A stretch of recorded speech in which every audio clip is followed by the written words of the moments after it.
Everybody has got a right. Everybody has got a right. Everybody has got a right. Everybody's got a right to live. Everybody has got a right. Everybody has got a right. Everybody has got a right. Everybody's got a right to live. I feel this melody in the footsteps of the people, rising up in the rhythm of dignity and courage. When I see you, I suddenly believe liberation can flourish, and generosity and humility will save us. And we will use the love our mamas gave us to decolonize the skies above us with praises. Learning from the bravest, the beautiful, nameless creators of a world newly awakened. We on fire and blazing our way out the matrix, guided by a single mother's hand, holding her family together. We already on the other side of never. We're the aunties brewing tea and sipping sweetness from the south to the north. We are here to remind those in D.C. who they working for. That's right, beloved. This song is Freedom Uncovered. Everybody has got a right. Everybody has got a right. Everybody has got a right. Everybody's got a right to live. Everybody has got a right. Everybody has got a right. Everybody has got a right. Everybody's got a right to live. What Harriet walked towards, what the people in Selma marched for, what the riots from Stonewall to Ferguson to Minneapolis fought for. A movement of people who pour in dollars but rich in brilliance. We are the millions, the healers who come to heal, the leaders who come to reveal that the right to live means you've had the right to feel what you feel. The right to live means an end to police violence and the passage of the Green New Deal. The right to live is in the wind, and every day we witness in our children's countless talents. The right to live is harmonizing in the voice of Yara Allen. It is the springtime and you can feel the right to live about to bloom, growing out the organizing of comrades like Sierra and Sharon and Claudia de la Cruz. Esto es el momento de pararnos como madres orgullosas y sonreír, porque no hay nada más esencial que el derecho de vivir. The right to live is a simple truth to return us to ourselves. It is a spell being cast upon a lost and divided nation to heal the wounds of hate and incarceration with a love so bold it includes everybody. Feel that, everybody. And when you fight for those rights, they become the lights for us to follow through these long dark nights. This is a promise to be radically honest and declare we are worthy of food to eat and housing to sleep in and schools to dream in and just being human beings. We are worthy of love. And so the Poor People's Campaign has come to bring our freedom into being. You will know we've arrived because you will hear us sing. Everybody's got a right to live. Everybody's got a right to live.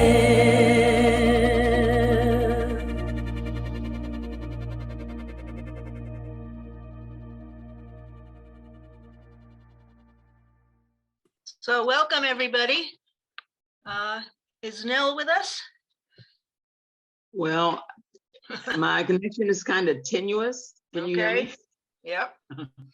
So, hello everyone, I'm Nell Mahan. I use she, her pronouns.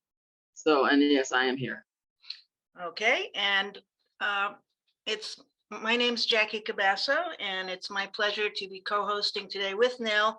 But Nell is having some technical problems, so you may be hearing more from me than we had planned. We'll see how it goes. As I said, my name is Jackie Cabasso. My pronouns are she, her, and I split my time between Oakland and Moraga in the East Bay on unceded Ohlone territory. And I see some familiar names to me in the chat, so I just want to explain that I am the executive director of Western States Legal Foundation in Oakland and a national co-convener of United for Peace and Justice, which is a partner with the Poor People's Campaign.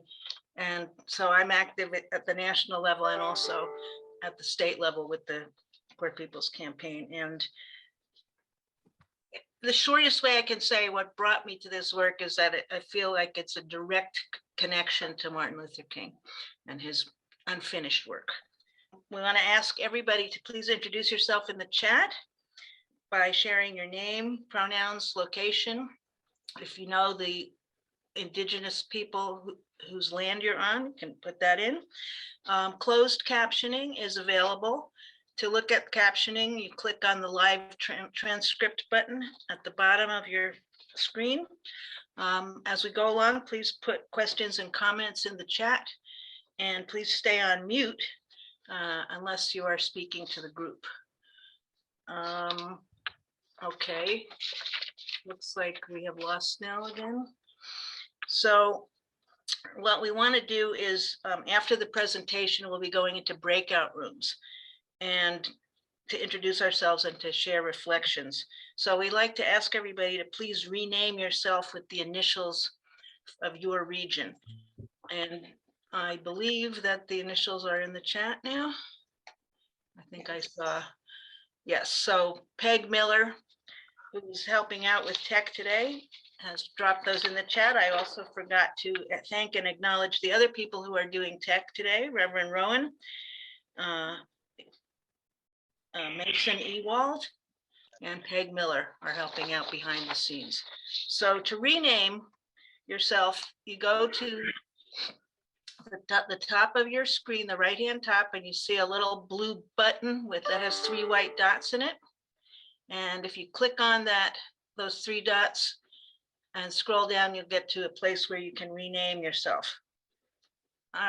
Nell, are you with us? Well, I can hear you. Can you hear me? Can now. Great. So I guess I better talk fast, huh?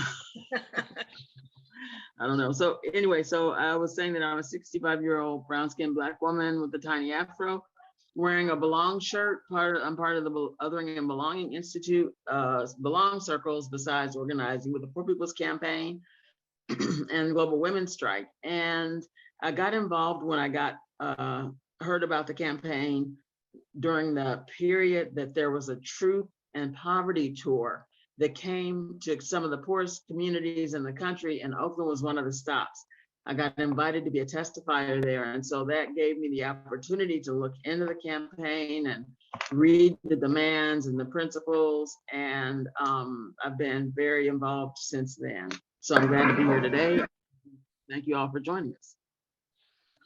So in this short presentation, we're going to be talking about the January to June mobilization period that we're currently in, building toward the June 18th, 2022 Mass Poor Peoples and Low Wage Workers Assembly and Moral March on Washington, D.C. We're going to share the connection of the Poor People's Campaign for a National Call for Moral Revival and the 1968 campaign called by Reverend Dr. Martin Luther King. You'll hear about the structure of the California campaign and a roundup of some of our events and actions from 2021. Before closing, we'll offer you a variety of ways to get involved. And because we are trying to be as accessible as possible to people, including people who have low or no vision, we will do physical descriptions of the images. So the image on this slide is the national campaign logo with a silhouette of a massive group of people with flags waving above the words, Poor People's Campaign, a national call for moral revival. So as I mentioned, we're in a January to June 18th, 2022 and beyond mobilization for a mass poor people's and low wage workers assembly and march on Washington. This is sort of typical of the Poor People's Campaign culture, is that things have long titles. Poor People's Campaign is not into sound bites. And so we are planning for these 4 milestone events. On Sunday, March 13th at 3 p.m., we'll hold a Western Region virtual convening. And that's where we'll get into a lot of the nitty gritty for what's coming after that. Monday, April 4th, will be a day of public readings of Dr. King's prophetic speech, Beyond Vietnam, A Time to Break Silence. Monday, May 9th, there will be a Western Region MORE tour stop in California. MORE means mobilizing, organizing, registering, engaging, educating, and empowering for a movement that votes. And on Sunday, June 18th, again, we're planning as if we'll be able to gather in person for the Poor People's and Low Wage Workers Mass Assembly and Moral March on Washington, D.C. And we have a flyer here, which sort of highlights each of these 4 events with several images, a QR code, the California Poor People's Campaign logo, a picture of Dr. King, a black, gold, and white bumper sticker that says "We must do more," and a black, gold, and white digital banner that announces the June 18th, 2022 Mass Poor People's and Low Wage Workers Assembly. And Mel, anytime you're able to jump in, just speak up. In theory, we're alternating, folks, but now we're kind of winging it here. So on Sunday, March 13th at 3 p.m., as I mentioned, the Western Region virtual convening will bring together all regions, working groups, and partners to meet one another, discuss how the work is going, and get updates and tools for the April, May, and June events. And you can RSVP using the form that is or is about to be dropped into the chat. And this image is a collection of several dozen selfies crowded together, forming a banner. That's selfies of people who participated in previous actions. This is about the Monday, April 4th day of public readings of Dr. King's Beyond Vietnam, A Time to Break Silence speech. A nation that continues year after year to spend more money on military defense than on programs of social uplift is approaching spiritual death. Dr. Martin Luther King Jr. declared this in his prophetic speech, Beyond Vietnam, A Time to Break Silence, delivered on April 4th, 1967, exactly 1 year before his tragic assassination. He went on to name the United States government as the greatest purveyor of violence in the world. In the speech, King preaches that nonviolent direct action is our greatest hope and best tool to bring about the changes we seek. When Dr. King gave this speech, the United States was embroiled in the Vietnam War. The country was in turmoil as peace activists resisted the draft and anti-war and civil rights protesters took to the streets. King's speech laid bare the relationship between US wars abroad and the racism and poverty being challenged by the civil rights movement at home. And it was controversial in some parts of the civil rights movement. In this powerful speech, Dr. King provides both a diagnosis and a cure that remains fully relevant today. Quote, "I am convinced that if we are to get on the right side of the world revolution, we as a nation must undergo a radical revolution of values. We must rapidly begin the shift from a thing-oriented society to a person-oriented society. When machines and computers, profit motives, and property rights are considered more important than people, the giant triplets of racism, extreme materialism, and militarism are incapable of being conquered." End quote. The Poor People's Campaign, a national call for moral revival, has picked up Dr. King's unfinished work, weaving the interlocking injustices of systemic racism, systemic poverty, and environmental devastation, militarism and the war economy, and a distorted moral narrative of Christian nationalism into one Moral Fusion campaign. The second event then in the January to June mobilization is a day of public participatory readings of the Beyond Vietnam speech throughout the state and the region on April 4th. By 6:01 p.m. Eastern Time, there will have been at least 54 public readings of Beyond Vietnam, A Time to Break Silence, in at least 3 languages, American Sign Language, Spanish, and English. 54 readings, 1 for each year since Dr. King's assassination. 6:01 p.m. Eastern Time, because that's when the emergency room doctor pronounced him dead. Please complete a form that you will also be seeing in the in the chat, to find a reading near you or receive a toolkit to organize an in-person or virtual reading in your community. There are 2 images on this slide. On the right side is a black and white flyer with a picture of Dr. King looking reflective, announcing upcoming public readings of his Beyond Vietnam speech. Of course, he's not announcing them, it's his image in our announcement. On the left is a newspaper clipping with an image of Dr. King speaking into a microphone, and the headline reads, Dr. King fatally shot by assassin in Memphis. So I'm gonna try again and see how it goes. Okay, go for it. Okay, so our hope is that many people attending will be inspired to help organize the More Tour Stop in California in May. The co-chairs, Bishop William J. Barber II and Reverend Dr. Liz Theo Harris, will be with us to support our mobilizing, organizing, registering, and engaging, educating, and empowering people for a movement that votes. It's our chance to bring attention to the circumstances we find ourselves here in California. For instance, 51% of people in California are poor or low income, a total of 20 million people. That is 62% of children, 54% of women, 61% of Black people, 71% of Latinx people, and 38% of white people. And so from 1979 to 2012, the income for the top 1% grew just outrageously, and more of us have been pushed into poverty.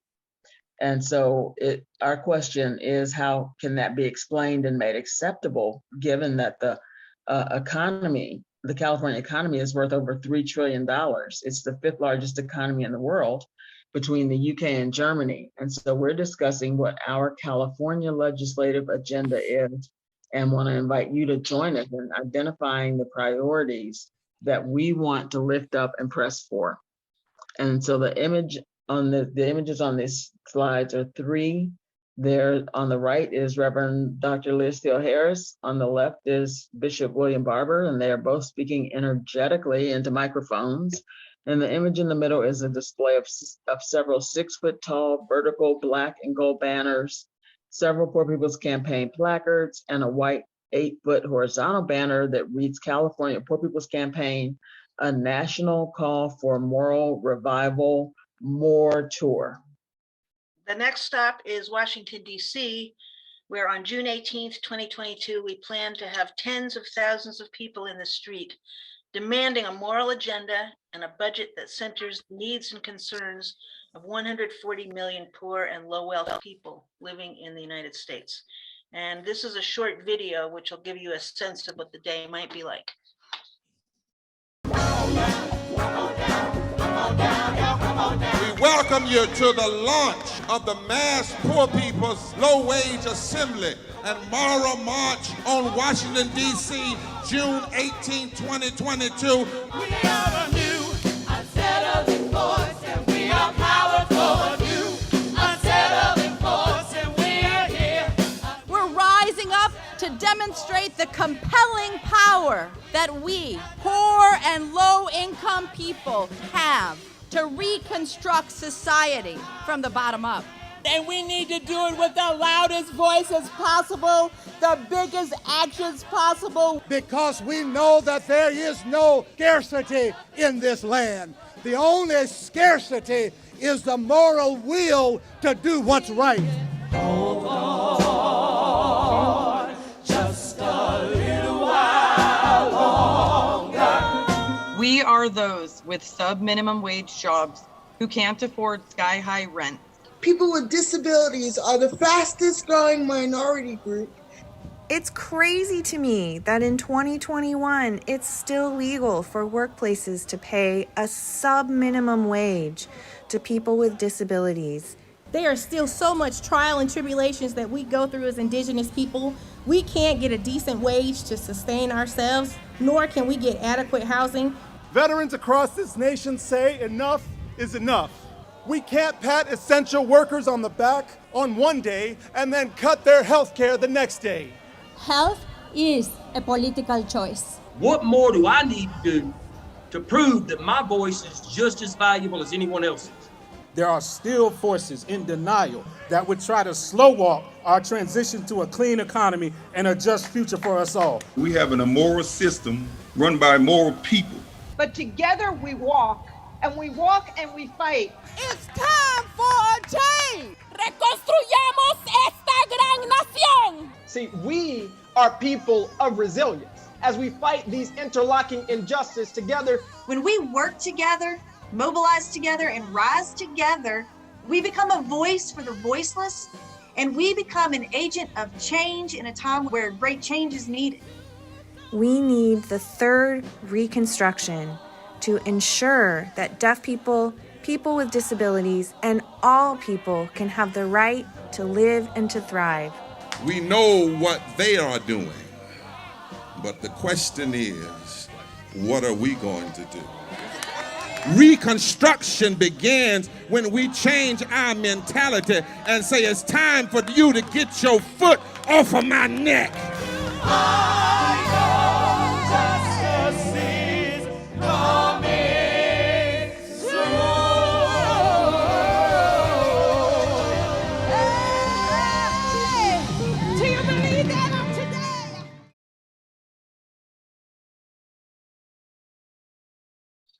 Okay, the January to June 2022 and beyond mobilization comes 5 years after the December 4th, 2017 People's Campaign, a national call for moral revival, co-chaired by the Reverend Dr. William J. Barber, the second of Repairers of the Breach, and Reverend Dr. Liz Theo Harris of the Cairo Center, with the support of many organizations, denominations, and individuals, now in over 40 states across the country.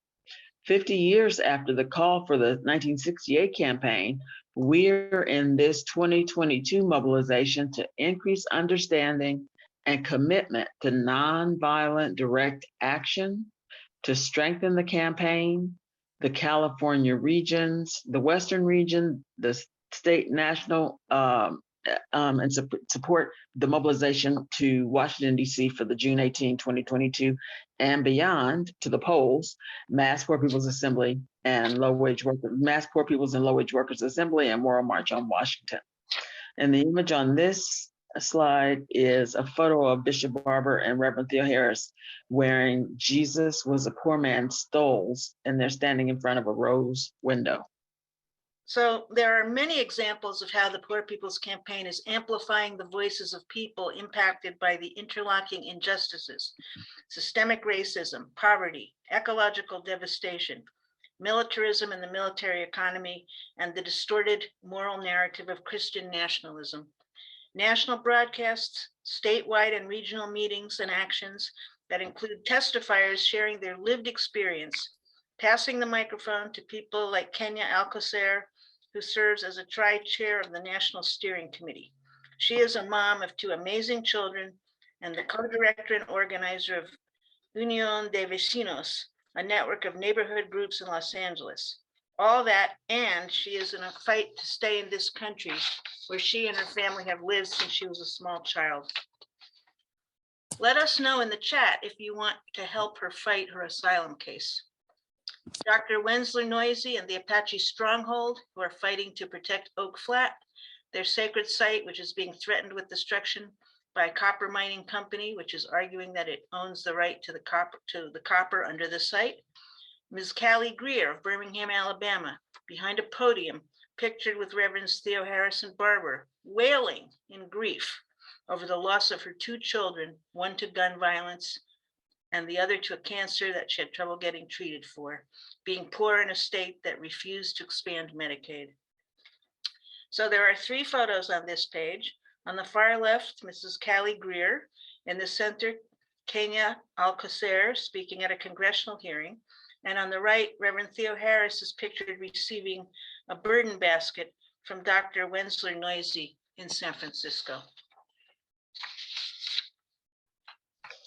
So building power to change policies that make us poor and keep us in poverty is a second focus of our work. Congress, state houses, and courts are where we concentrate our attention, delivering audits, budgets, and policy recommendations, and working with legislators like Congresswoman Barbara Lee and Pramila Jayapal, who co-sponsored the third Reconstruction to fully address poverty from the bottom up. Inspired by the work of the Poor People's Campaign, these representatives are putting the question to their colleagues: are you prepared to address the needs and concerns of your constituents who are poor?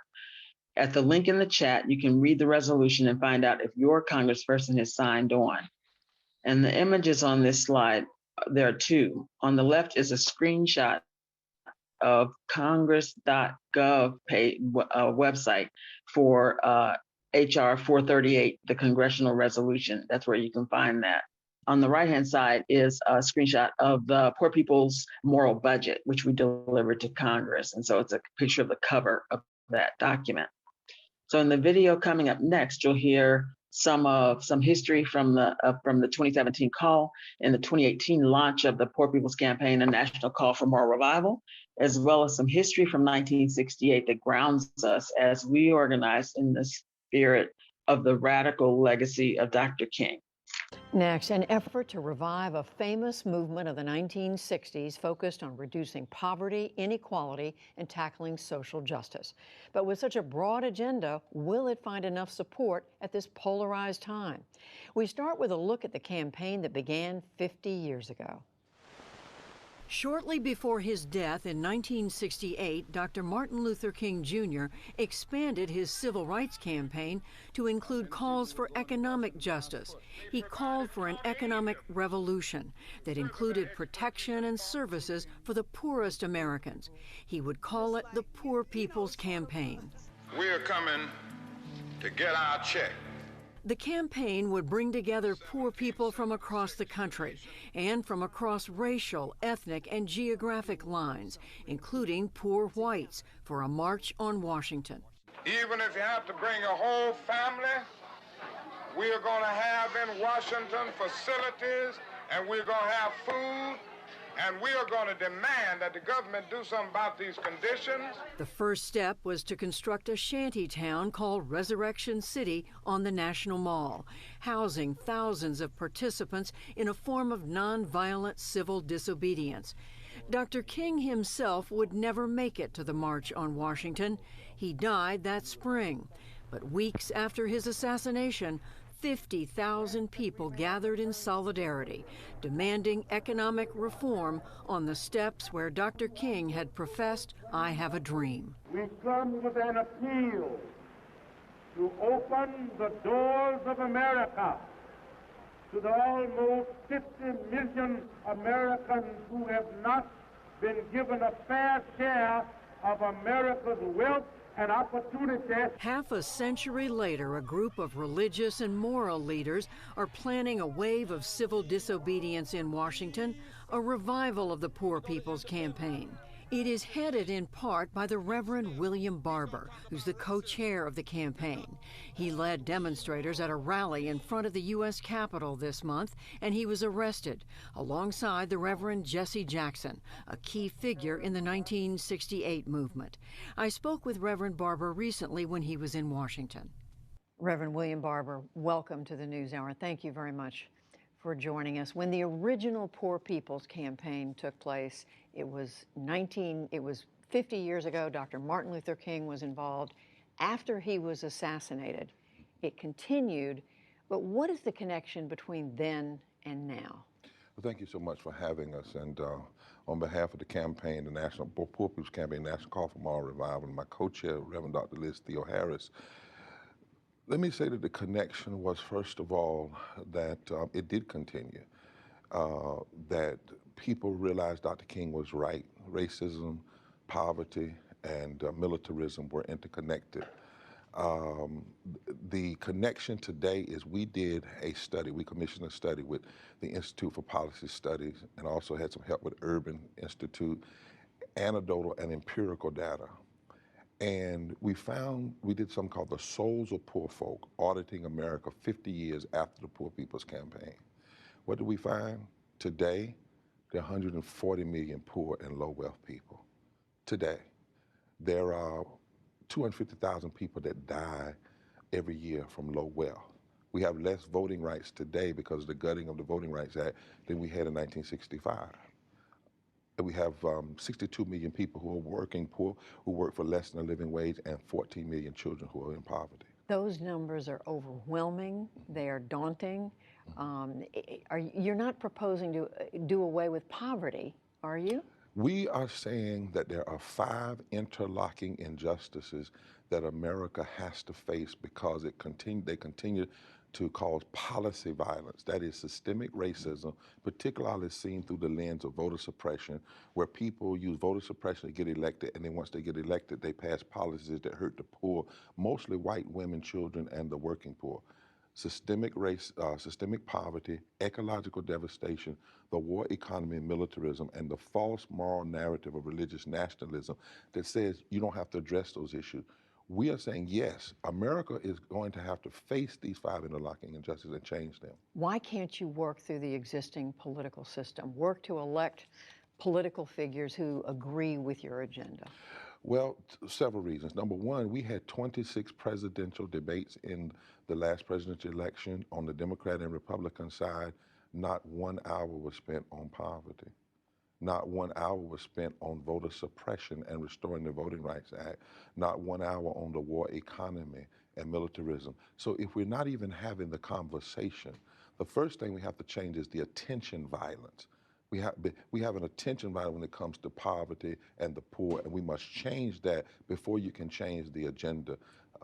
And it must be a movement of the people from the bottom up. Reverend Barber, I talk to people, I've read folks who agree with much of what you are saying you want, but they also are saying you're asking for too many different things, that you should narrow your list of ambitions, that you'll have a much better chance at getting something done. Well, then those same people should say narrow the Constitution because it's pretty ambitious. It says domestic tranquility, establishment of justice, providing for the common defense, promoting the welfare, general welfare. Narrow the moral call of the Bible that says you're supposed to care for the stranger, the hungry, the sick, the left out, the lonely, the imprisoned.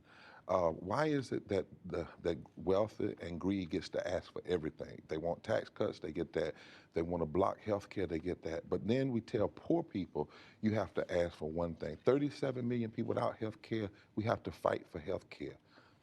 Millions of people without living wages, we can't just ask for one thing because they are systemically interlocking injustices. If there are so many who you define as poor in this country, why aren't we seeing more people rise up and make this argument? I mean, it's right now it's left to you and a relatively small group of people who are making this argument, having the march, having your demonstrations and so forth. Well, I don't know if I would say a relatively small group. We have organizing committees in 40 states.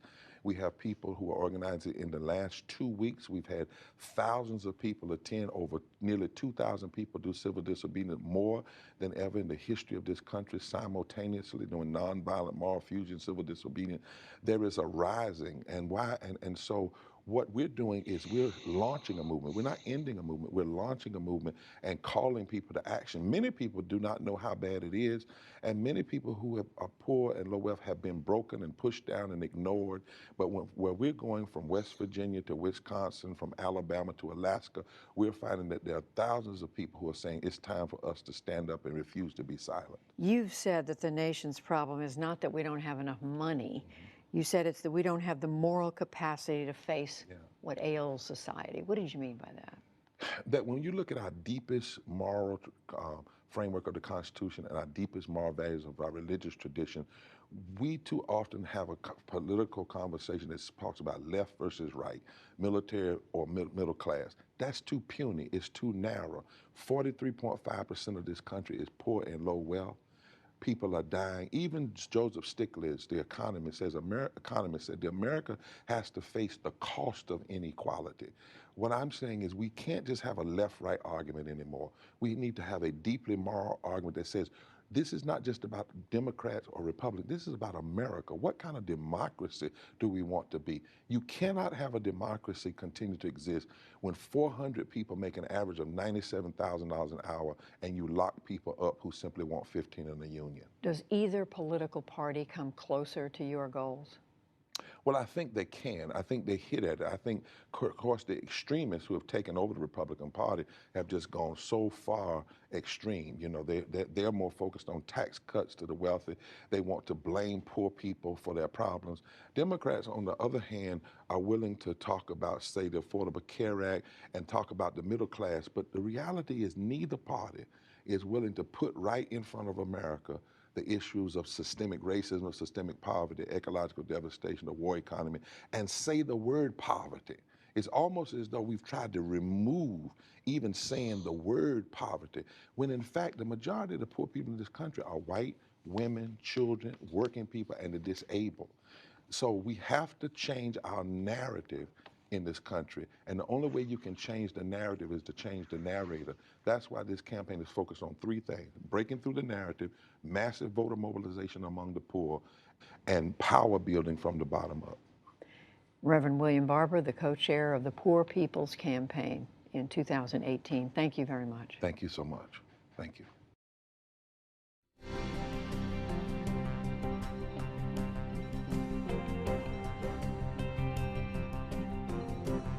So in 1967 and 1968, the Reverend Dr. Martin Luther King Jr., civil rights leaders, and others came together to forge a campaign to bring national attention to the unjust economic conditions facing millions of people worldwide.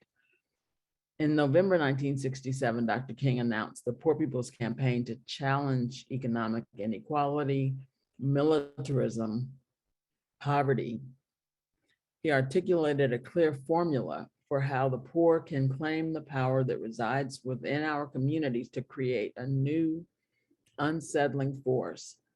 His vision emphasized the importance of respect for the poor and the need for poor Black people, white people, Latinos, Asians, and Native Americans to unite.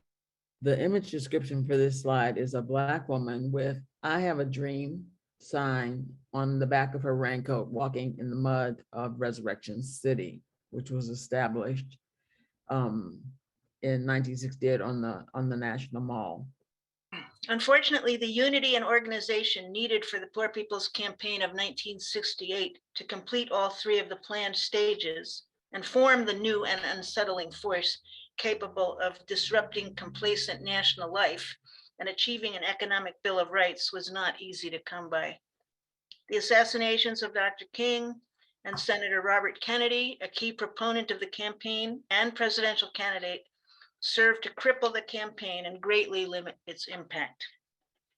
Midway through the campaign, Robert Kennedy, whose wife had attended the Mother's Day opening of Resurrection City, was assassinated. Out of respect for the Poor People's Campaign, his funeral procession passed through the encampment. The Department of the Interior forced Resurrection City to close on June 24th, 1968, after the permit to use parkland expired. And in this image, we see ministers and others singing and marching together in Washington, D.C. Reverend Jesse Jackson and Indian rights activist Melvin Tom are among those pictured.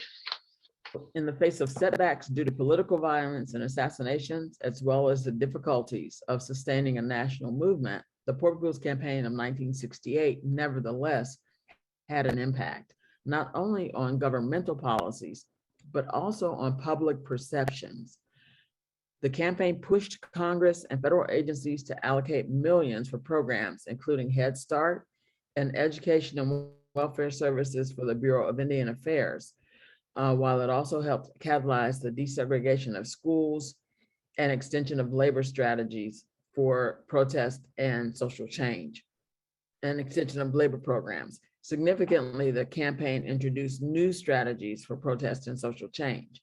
The movement also helped transform national discussions on race, class, economic opportunities, security, and democracy.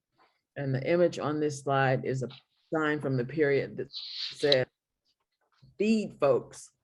Given the US population is estimated at slightly higher than 300 million, the fact that 140 million of our people are poor or low income means that more than 40% of the population lives in poverty. These statistics are pre-COVID and do not include the estimated 8 million who would be included as a result of the pandemic. These statistics are drawn from the Supplemental Poverty Measure, an alternative approach to assessing who is poor that differs from the official poverty measure, which is limited and outdated. When the official poverty measure is quoted publicly, it often does not reflect the full scale of poverty in the country. You can read more about these measurements in the campaign's moral budget on the website. The link is also in the chat. So I'm back in internet trouble. So if you could read the next Okay. slide. The new Poor People's, so can we have the next slide? Yeah. The new Poor People's Campaign is building on the idea of fusion movements that have brought progressive change throughout history. The modern Poor People's Campaign is a movement, not a moment. It is an organism, not an organization. It lifts from the bottom. It confronts the interlocking injustices of systemic racism, systemic poverty, the war economy, ecological devastation, and the distorted moral narrative of religious nationalism. And it really cannot be overstated that it is a fusion movement. Well, what does a fusion movement mean?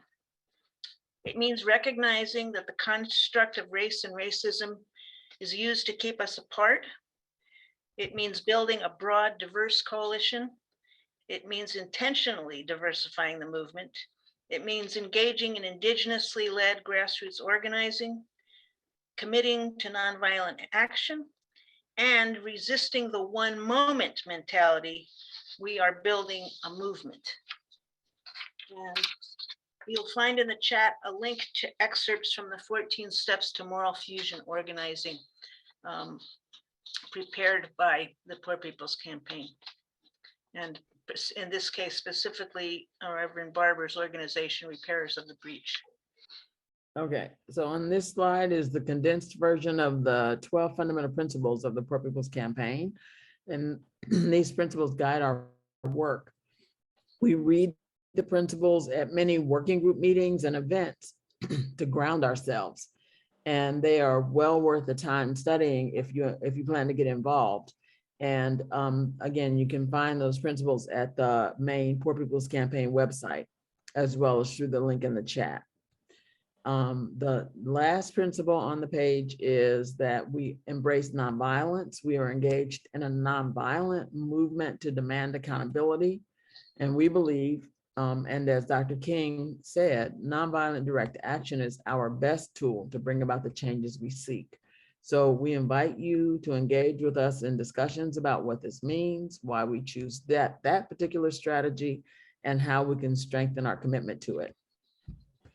The image on this screen is a PPC sign by artist David Solnit, which says, "We rise together," in black on a yellow disc with silhouettes of people, marching people in black. And the bottom says, "Poor People's Campaign, a national call for moral revival." Our work is carried out by statewide and regional working groups. You can use the feedback form in the chat to get more information or get connected to statewide working groups in your region. And on this image, we see 3 photos of different actions. And I'll just read out what this says so that they kind of each make a distinct impression. Our statewide working groups include accessibility, art and theomusicology, basic needs, benefits access, communications, faith leaders, finance and fundraising, legal, outreach, political and policy education, and speaker training. So one tool for building the campaign is our statewide meetings, which everyone is invited to attend. This is a statewide meeting that you're in right now, actually. So we have people from lots of different regions and people who are in places in the state that are not included in a region. We need your talents and skills, and so we're glad you're here. We always need facilitators for the Jubilee study groups and the welcome sessions that you're experiencing right now. And we need tech support for all of our meetings and events. You don't have to be a lawyer to join the legal working group, which meets bi-monthly, and you don't have to be an artist to join the art and musicology working group. So we're hoping that you will, in fact, help us with this work of ensuring that we have a democracy in this country. So the image description here is a Zoom meeting screen in the gallery view. So this slide features local, statewide, and national actions that give some idea of the kinds of activities we engage in to advance our agenda. This slide has the collage of flyers and photos of an assortment of actions, including nonviolent civil disobedience, a march, a mural, and 2 online events. And I have to say that the Poor People's Campaign has been constantly inventing new ways of activism under the continuing pandemic conditions. So as you've been hearing, we're in this January to June 18, 2022 and beyond mobilization for a mass Poor People's and Low Wage Workers Assembly and Moral March on Washington. So these again are the 4 events that we're planning, the milestone events, and how you can get involved. We welcome you to join a working group, and we have a form that we're dropping in the chat that will give you some ideas of the kinds of help that we need, and hopefully you'll find something there that matches your interest. We're going to tell you next how to get more info about that and to find us virtually. And so the images on this slide are several. There's a QR code, there's a California Poor People's Campaign logo, a picture of Dr. Martin Luther King against the Black background, looking reflective. And then there is a bumper sticker that says "We must do more," and a digital banner that talks about the June 18 event in Washington, D.C. So please join us. You can visit the Poor People's Campaign website, www.poorpeoplescampaign.org, and check out the Take Action section, where you'll find an ever-changing array of actions and policy documents.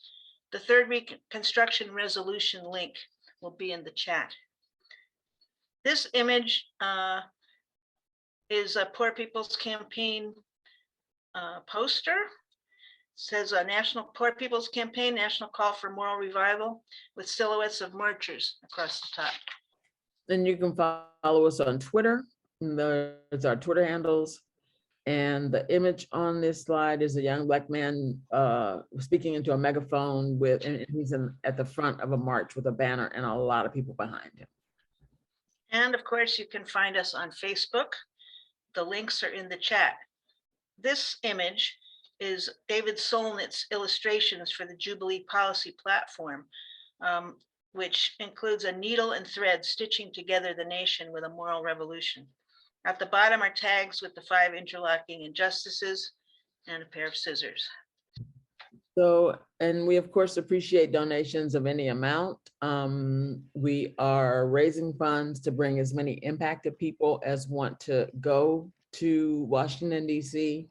We don't want money to be a barrier to their participation because, you know, as you heard earlier, one of our primary goals is to amplify the voices of people who are impacted. So we are going to be raising those funds and would appreciate your help. And even if you personally cannot donate financially, we have a very comprehensive fundraising toolkit. And so you might want to take it to your congregation or to your union or to your neighborhood association and see if they would help you raise the money to get folks to Washington, D.C. and also to the More Tour. We don't know exactly where it's going to be, but you know, we're expecting that wherever it is, people from all over the state will be traveling to join there. So we'll drop a chat to that toolkit and info to donate online through our fiscal sponsor, ATINA, which stands for Environmentalism Through Inspiration and Nonviolent Action. So please check the chat for the link. So we want to really appreciate everybody for taking the time to be with us for this welcome session and invite you to please fill out the feedback form by clicking or copying the link that you'll find in the chat, which includes space to say how you want to be involved. This image shows people marching behind a Poor People's Campaign banner in Washington, D.C. And across the top is one of our regular, I want to say slogan, but more than that, a tool for bringing us together. And we very often end meetings with a call and response: forward together, not one step back. But we are not, we are asking you to stay now for breakout groups. And we'll do a forward together, not one step back at the end. Exactly. So thank you so much, Jackie and tech team, and thank you everyone for patience with my tech challenges. So let's see, things seems like they've smoothed out some. And so I'm gonna go ahead and open the breakouts because we're running a little behind time. And so I did the best that I could in terms of grouping people based on the area that you're from. But if you end up in a room with people from other parts of the state, you know, just invite them to talk some about what things are like where they are. And so we will have about 20 minutes in the breakouts, and I'm going to go ahead and open those rooms, and please accept the invitation to join. And we'll see you in about 20 minutes. So welcome back, everybody. Hope that you have enjoyable time in your breakouts. And so I would like to just open the floor and hear from folks. I see Reverend Mary Blessing, you have your hand up. Yeah, I just want to make a general statement how wonderful it was to be among people who are relatively new. And I'm from the Northern California area, but most of the people were south of me quite a bit. And wanting to know how they can connect in more for their region. So is there going to be an email that could go out to everybody who is on this list in addition to what you have in the chat? Because not everybody knows how to access and copy and get information from the chat. Sure, we can send a follow-up email to everybody who RSVP'd and include the links to, you know, to participate in the mobilization and other links from the presentation. That we can absolutely do that. Thank you. Thank you, Mary Blessing. Go ahead, Michelle. I also would suggest that we put the feedback form in there too, because some people were having problems, you know. Yes. Other thoughts or questions? What sticks out? What caught your attention? I have a question. Yeah. So far, the emails and information I've gotten is about how to use that tool, organizing tool that the organization has. I'm not especially interested in being an organizer. I just want to be able to be plugged in to something that's something that that's already going on, to sort of be a resource. Because I have a background in a lot of areas where I could be supportive to a group that already exists. Okay. All right. So is that possible? And how would I be able to hook up? You know, I guess Mary was then the session was ending.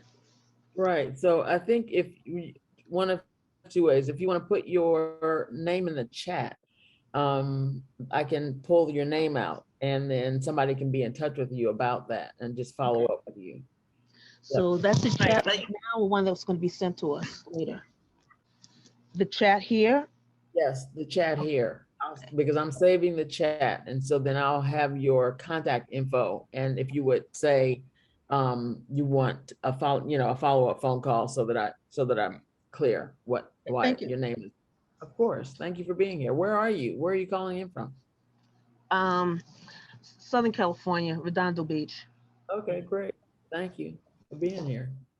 We also have several different forms that we're circulating now to try to find out how people want to be engaged. And like in your case, Denise, I would encourage you to fill it out. We'll do a follow-up with you anyway, but we have a number of working groups, but we also have a number of things. What skills do you have that you could contribute? And a wide range of things like that. It sounds like that you would fit into that category perhaps more than saying I want to organize something. I don't know how to raise my hand in the chat, but are we going to have a session on getting out the vote activities as well at some point? Absolutely. That's what the and beyond refers to. Okay. Right. Okay. The mobilizing, organizing, registering, right? Mm-hmm. We did in the run up to the 2020 election, we did a lot of outreach in key battleground states. We texted over 2 million people, low income, low propensity voters. And if you have been around the campaign very long, you know that when we do something, then we look at what impact it has. So we can figure out if we're wasting our time or should we do that again or like that. And actually we found that in states where there were these increases, relatively small increases of low income, low propensity voters changed the outcome of elections. And so we are still, in that